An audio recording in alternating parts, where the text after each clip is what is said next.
మహిళల మీద అత్యాచారాలు చేసే వాళ్లకు అదే చివరి రోజు అవుతుందని వార్నింగ్ ఇచ్చారు ఆంధ్రప్రదేశ్ ముఖ్యమంత్రి నారా చంద్రబాబు నాయుడు.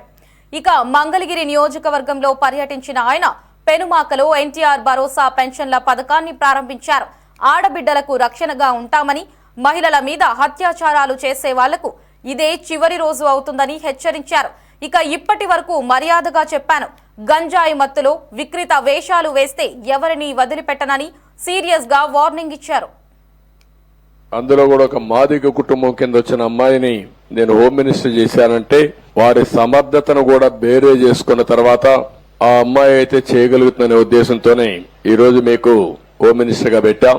నేను ఒకటే మీ అందరికి హామీ ఇస్తున్నా, రాష్ట్రంలో అందరికి కూడా హెచ్చరిక చేస్తున్నా, ఎవరైనా సరే ఆడబిడ్డల జోలుకొచ్చి మదాంధకారంతో గాని ఇచ్చలవిడిగా ప్రవర్తిస్తే ఎవరిని వదిలిపెట్టను.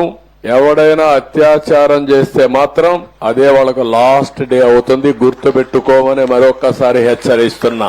గవర్నమెంట్ అంటే తమాషా ఆడద్దండి. ఏదో గవర్నమెంట్ అంటే బెదిరిస్తే బెదురుతుందని కాదు.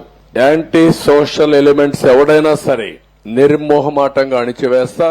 మర్యాదగా ఇంతవరకు చెప్పా, ఎవడైనా కైపెక్కి లేకుంటే గంజాయి తినేసి తాగేసి లేకుంటే మద్యం తాగేసి ఇష్టానుసారంగా చేస్తే మాత్రం తీవ్ర పరిణామాలుంటాయి. మొన్నటి వరకు నేను ఎందుకంటే స్లోగా బిల్డప్ చేయాలి కాబట్టి బిల్డప్ చేస్తున్నా, కానీ ఈ రోజు చెప్తున్నా, ఒక ఆడబిడ్డ నా దగ్గరకు వచ్చి నాకు అన్యాయం జరిగిందంటే మాత్రం ఎవడిని వదిలిపెట్టనని మరొకసారి హెచ్చరిస్తున్నా. అది మీరు రేపు